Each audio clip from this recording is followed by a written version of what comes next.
En mi pueblo era muy común que tu novio te robara cuando quería desposarte, y por lo general así se daban las relaciones. En mi caso no fue la excepción, y así inicié mi relación con Rigoberto a los 17 años. En nuestro comienzo, él me llevó a vivir a su casa, donde vivía con sus padres, sus hermanitos y su abuela. Desde que llegué a aquel lugar, sentí la tensión de que yo no era bienvenida, y claro, la madre pensaba que yo le quería robar a su pequeño, y la abuela decía que su nieto era mucho para mí. Es con esta última con la que viví momentos tan terroríficos que quisiera que todo haya sido un sueño, pero desafortunadamente no lo fue. La casa donde vivíamos se encontraba a finales del poblado y no teníamos vecinos más que la espesura del monte. Rigoberto, que era muy bueno conmigo, trabajaba todo el día para que nada nos faltara, mientras yo realizaba las labores de la casa dentro de lo que podía por mi embarazo, aunque su madre y abuela le envenenaban la mente, diciéndole que yo no hacía nada y solo era una mantenida. Él solo las escuchaba sin llevarles la contraria. Cuando al fin estábamos solos en el cuarto, yo le decía llorando que no era justo lo que me hacían, pero él me respondía con dulzura que no les hiciera caso. Justo al lado de mi cuarto había un gran árbol de naranja dulce y a mí me encantaban estos frutos. Así que me la pasaba cada vez que podía comiendo este delicioso manjar. La abuela de Rigo, siempre que me veía ir hacia el árbol, se guardaba y se quedaba por un largo rato mirándome cosechar. Esto lo hacía cada vez que iba.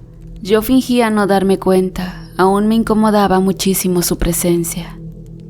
Por mi parte, me volví bastante adicta a las naranjas y diario cosechaba cada vez más para comer. Extrañamente, el árbol siempre daba más frutos. No importaba cuántas naranjas cosechara, el árbol al día siguiente ya tenía el doble. Esta situación a mí me tenía extrañada, así como encantada. Dichos frutos me tenían tan satisfecha que en más de una ocasión me salté comidas por sentirme llena. En una ocasión, Rigo tuvo que irse de viaje por una semana. La verdad lloré su partida. Era la única persona que me hacía sentir bien en esa casa. Y es por eso mismo que después de su partida, traté de no salir de mi cuarto, a excepción de ir al baño o para ir por naranjas. Las situaciones extrañas de este asunto comenzaron al 6º día de la partida de Rigo y justamente un día antes de que regresara. Ese día yo tenía la sensación de una energía negativa rondando el lugar y mi bebecito no dejaba de patearme desde adentro de mi panza. Creo que él igual se sentía inquieto o me quería alertar acerca de algo malo que iba a ocurrir. El aire se sentía espeso y helado. Pero claro, no le di importancia. Continué como siempre haciendo mis cosas, sin más hasta que llegó la noche. En ese momento, yo estaba consciente que a pesar de que estaba su familia, prácticamente estaría sola. Pero no tenía miedo ni nada, así que todo estaba normal. Ya eran las 12 de la noche, cuando me había acostado después de ver una película. En ese momento ya estaba casi durmiendo, pero de repente escuché unos sonidos feos en el techo de lámina. Las personas que tienen techo de lámina saben de lo que les hablo cuando menciono que algo sonaba feo ahí. Los sonidos eran como rayones realizados con alguna clase de metal filoso, y lo primero que se me vino a la mente fue que algún tipo de pájaro caminaba sobre mi techo. Puesto que al escuchar más a detalle aquellos sonidos, eran como pasos de algún animal con las garras muy afiladas. Sinceramente, hasta ese momento no tenía miedo. Al ser una mujer de campo, estaba acostumbrada a escuchar este tipo de cosas extrañas y raras. Sin embargo, ya no me pareció tan normal que junto con los sonidos de aquella cosa que arrastraba las patas por mi techo, la luz de mi foco comenzara a parpadear, como si una intermitencia la bloqueara. Pasaron unos segundos, con la misma tónica en la que yo comencé a maldecir para que esta cosa se vaya. En ese momento ya comenzaba a tener miedo, y dejé de creer que se tratara de un animal. Por eso mismo, con una voz muy fuerte grité: «Hijo de tu madre, seas lo que sea, vete de mi casa, que mi Padre Celestial me cuida y me protege». Repetí eso en diversas ocasiones, hasta que la luz de mi foco se apagó definitivamente y también los sonidos del techo cesaron. Lentamente me reincorporé, puesto que me había inclinado a un lado apretando fuertemente mi rosario que siempre me acompañaba, al mismo tiempo que rezaba. Después de ponerme de pie, a duras penas intenté caminar en la oscuridad para recostarme de nuevo y así evitar recibir algún golpe que pueda afectar mi embarazo.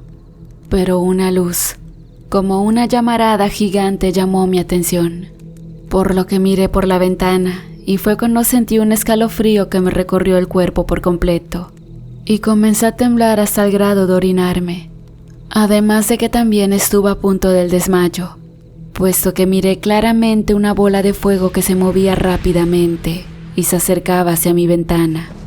Esto lo realizó 3 veces y después se alejó volando hacia arriba, no sin antes lanzar una risotada que se escuchó bastante infernal. Y fue tan así que alcancé a escuchar a los perros aullando y un llanto de un niño que se me hizo bastante extraño, puesto que, como mencioné anteriormente, estábamos rodeados de puro monte. Sentí pena y preocupación por aquel niño, eso que había visto. Yo sabía que era, por supuesto que era una bruja, y al parecer, su cena la estaba esperando en cualquier lugar del monte. Desafortunadamente, esa cena era aquel niño que al cabo de unos minutos intempestivamente dejó de llorar. En ese momento no podía parar de llorar, estaba tan asustada y alterada que lo primero que temí fue por la vida de mi hijo. No sé si fue el susto o lo que siguió posteriormente lo que más me dolió. Salí hacia la casa en busca de ayuda con la familia de mi esposo para contarles lo que me había ocurrido, pero nadie me abrió la puerta. Inclusive, escuchaba cómo estaban viendo la televisión cada quien en su cuarto y la apagaron junto con las luces cuando escucharon que les golpeaba la puerta implorando de su ayuda en medio de un mar de llanto. En ese momento comencé a sentirme peor e inminentemente sentí que el desmayo se aproximaba. Y como pude, me moví hacia el mueble principal y me recosté sobre él. Caí desmayada y ya no supe qué más ocurrió en ese momento. La verdad, no sé cuánto tiempo estuve inconsciente, pero el sonido de una fuerte lluvia me despertó. Pero vaya que se me hizo raro el hecho de que esté lloviendo, cuando el clima había estado muy despejado y seco. Aún como pude y con miedo, me fui hacia mi cuarto para rezar y descansar. Pero antes de hacer aquello, quise mirar por la ventana muy discretamente y con miedo, solo para ver si siempre llovía o no.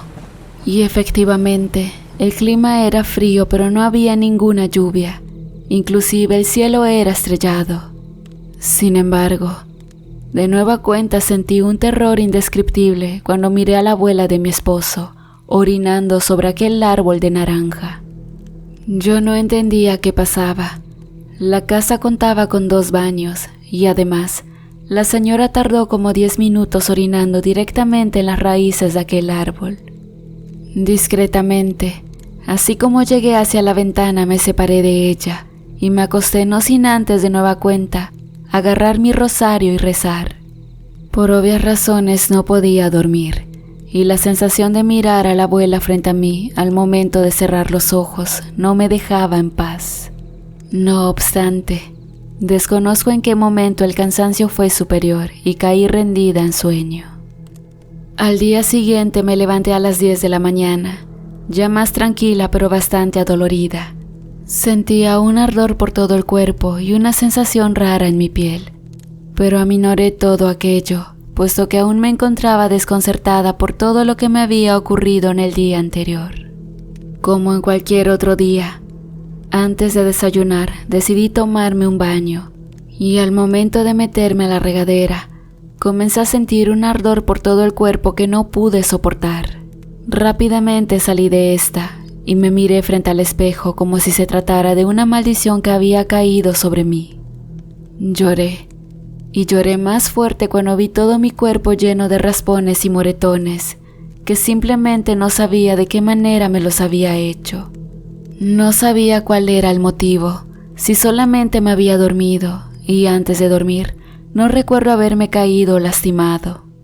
Lo que más me preocupó fue el hecho de que a la altura de mi ombligo tenía una enorme chupada que me cubría una buena parte del estómago, como si me lo hubiera realizado algo con la boca más grande que la de una persona común. En ese momento, además del llanto, me sentía muy preocupada debido a que mi bebé solía ser muy activo por las mañanas, pero ese día para nada se había movido. Ya comenzaba a hablarle desesperadamente y arrullaba mi pancita, sabiendo que él estaba allí escuchándome, pero no se movía. Desesperadamente como pude me vestí y salí a tomar un taxi o lo que sea que pasara por el camino. Pero ese día, simplemente nadie pasó por esa calle. Afortunadamente, dentro de mi espera, sentí como muy débilmente mi bebito se movía y eso me llenó de esperanza y alegría. Al fin, un motivo para sentirme bien después de todo ese tormento que había vivido. Considerando que aquel día era el día de la llegada de Rigo, mejor me fui hacia mi casa para esperarlo, contarle todo e ir al médico. Camino hacia mi cuarto, pasé cerca de aquel árbol de naranja, pero recordé aquella escena de la abuela haciendo sus necesidades y preferí no tomar ninguna naranja por ese día. Pero no me iba a quedar con las ganas, puesto que tenía naranjas en mi casa que había cosechado un día anterior. Al llegar, rápidamente pelé una para calmar mi hambre, y estaba a punto de darle la primera mordida, cuando el sonido de unas llaves irrumpieron contra mi puerta, y fue entonces que Rigo entró a la casa. Al momento de verlo, sentí un alivio así como unas enormes ganas de llorar, y corrí a abrazarlo. Justamente estaba a punto de llegar hacia él, cuando inesperadamente él me dio un manotazo en la mano y tiró la naranja, que hasta antes del manotazo estaba a punto de morderla. Yo lo miré desconcertada y él solo me dijo preocupado: ¿Qué estás haciendo? ¿Acaso estás loca? Yo no comprendí sus palabras y solo alcancé a mirar la naranja para recogerla, pero sentí unas náuseas horribles y me puse a vomitar sin parar. La naranja que me iba a comer estaba podrida. Ya dejaba un mal olor y de ella salían múltiples gusanos de esos que viven entre la basura. Yo seguía vomitando y Rigo se preocupó bastante. Llegó el momento en que sentí una flaqueza en las piernas y fue cuando él me cargó y me dijo casi llorando: Amor, ¿qué hiciste? ¿Por qué estás así de flaca y demacrada? ¿Por qué no estás cuidando a nuestro bebé?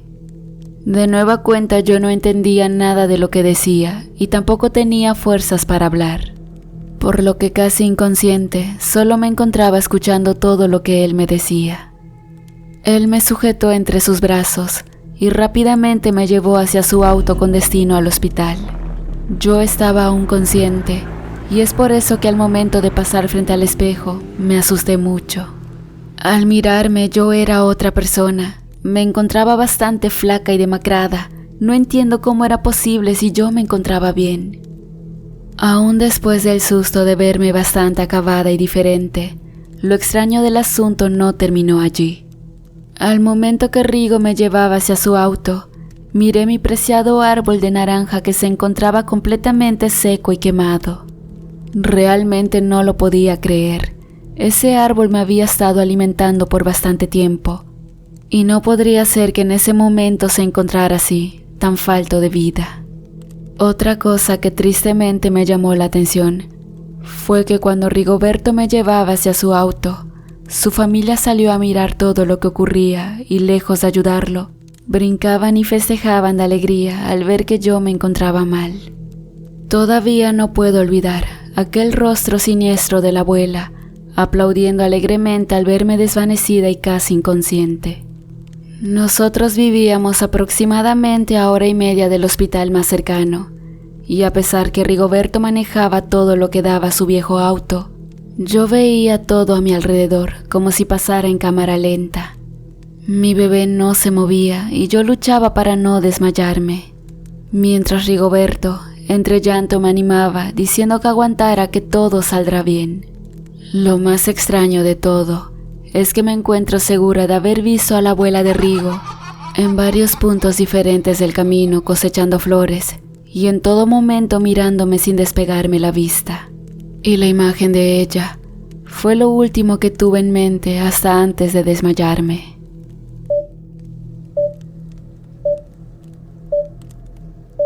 Desde que era muy pequeña, mi madre me cuidaba bastante, tan así que resultaba muy selecto el grupo de amigos y personas con las que yo podía convivir, aun cuando el pequeño poblado en el que vivíamos no albergaba más de 200 habitantes. Desde que conocí a Rigo, nunca oculté mi amor hacia él. Esa situación no pasaba inadvertida en mi familia. Tanto mi padre y mi madre me amenazaban constantemente de que me olvidara de ellos si llegaba a hacer algo que los decepcionara. Yo sabía muy bien a lo que se referían. Ellos a toda costa trataban de evitar que yo pueda tener un romance con Rigo, o peor aún, que me fugara o me embarazara de él. Él me contaba que su situación era similar. En su casa todos le decían que se merece algo mejor y para nada me veían con buenos ojos. Aun cuando era una mujer muy bien parecida y muy responsable con los deberes de la casa y el trabajo. Si era necesario barrer, yo lo hacía, pero si mi padre necesitaba que yo fuera a cortar leña con él, tampoco me preocupaba y lo hacía de igual forma sin quejarme. Nuestro noviazgo fue un sueño hecho realidad, y como cualquier adolescente, yo estaba dispuesta a casarme con él, con mi primer amor, con el primero en mi vida. A la edad de los 17 años, y desbordados por aquel idilio adolescente, más que por cualquier otro pensamiento que fuera algo más razonable, decidimos escaparnos. Él apenas sí era mayor que yo, pero tenía un trabajo estable que le daba suficiente dinero para mantenerme a mí y a sus padres. Por consiguiente, la casa de sus padres fue el lugar ideal para comenzar esta nueva etapa de nuestras vidas.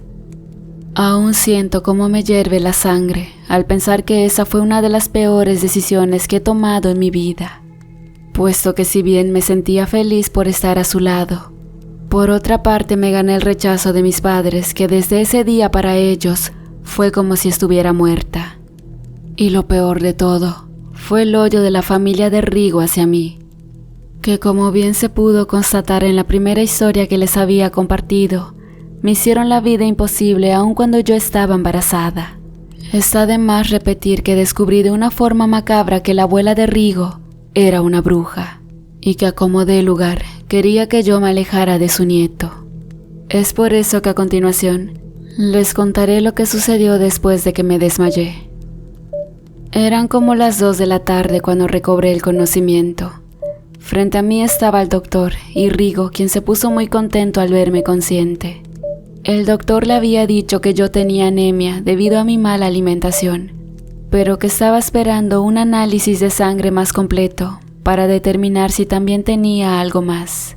Rigo, por su parte, me había llevado el almuerzo y por cuestiones de trabajo tenía que irse, pero él prometió ir a verme y llevarme la cena.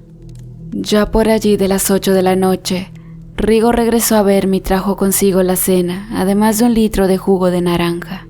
Él sabía que era mi bebida favorita. Desde el momento de verlo, a mí se me antojó de una forma terrible, y sin pensarlo 2 veces me bebí el jugo. Posterior a ello, Rigo se mantuvo conmigo un rato más y después se marchó. Él no se podía quedar porque trabajaba al día siguiente muy temprano, y yo comprendía perfectamente esa situación. Pero sí debo admitir que quedarme sola me generaba nostalgia, sin el apoyo de mis padres y mucho menos de la familia de él o algún amigo. Afortunadamente esta situación mejoró cuando sentí a mi bebé dar sus pataditas nocturnas avisándome de que ya es momento de dormir. Por curioso que parezca, a diario hacía eso y bueno, al fin decidí dormirme. Ya era de madrugada y desperté agitada. Había sentido como un brazo con un aspecto huesudo me estaba jalando y al despertarme mi cama estaba a la mitad del cuarto. El reloj había parado y la figura de la Virgen que adornaba una de las esquinas de la habitación no tenía su cabeza. Había explotado por pedazos. El Cristo que se encontraba sobre mi cama se encontraba invertido y tampoco tenía cabeza, aun cuando la figura era de algún tipo de metal. Mi cama comenzó a vibrar y mi bebé comenzó a moverse intensamente dentro de mí. Comencé a gritar, gritaba muy fuerte. Escuché cómo los pasos de los doctores y enfermeras se dirigían hacia mi cuarto, pero la puerta estaba atorada y no podían abrirla. Cerré los ojos y seguí gritando. Cuando comencé a sentirme ligera y abrí los ojos, esto me aterró aún más y sentí un escalofrío calarme hasta los huesos. Me encontraba levitando sobre mi cama.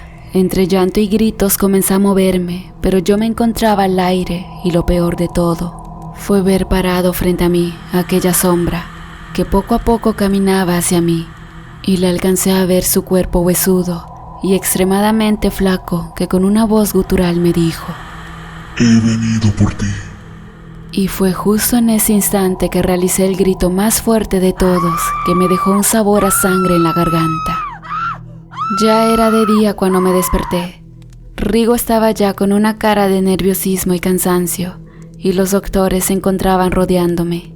Ellos me dijeron que me habían dado un sedante porque me encontraba muy alterada y al parecer todo había sido afortunadamente una pesadilla.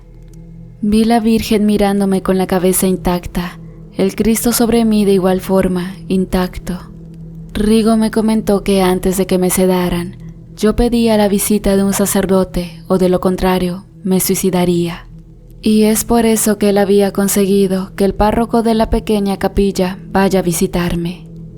Al fin se hizo de tarde y el padre Donato llegó para platicar conmigo. Yo le comenté todo lo que había visto en mi sueño y le conté todo lo que me había pasado desde que me fui a vivir a casa de Rigo. El padre, al escuchar mi relato, me dijo lo siguiente: «Hija, no sé si tú has escuchado algún rumor, pero la gente dice que la familia de Rigo está maldita. Por eso mismo nadie quiso ser su vecino. Los últimos vecinos que tuvieron aparecieron muertos misteriosamente y al recién nacido de la familia nunca lo encontraron». Las palabras del padre me helaron la sangre y realmente no sé cómo pude aguantar tanta impresión. Yo me tendí a llorar sobre él y él me abrazó fuertemente, al tiempo que me decía que era momento de marcharse, pero que rezaría mucho por mí. De igual forma, me obsequió una cadena con una gran cruz de latón que le adornaba el pecho y una Biblia santiguada. Yo solo le di las gracias y le dije que rezaría mucho ese día. Desde la tarde, Rigo me había llevado la comida con el jugo de naranja. Por obvias razones yo no pude beberlo.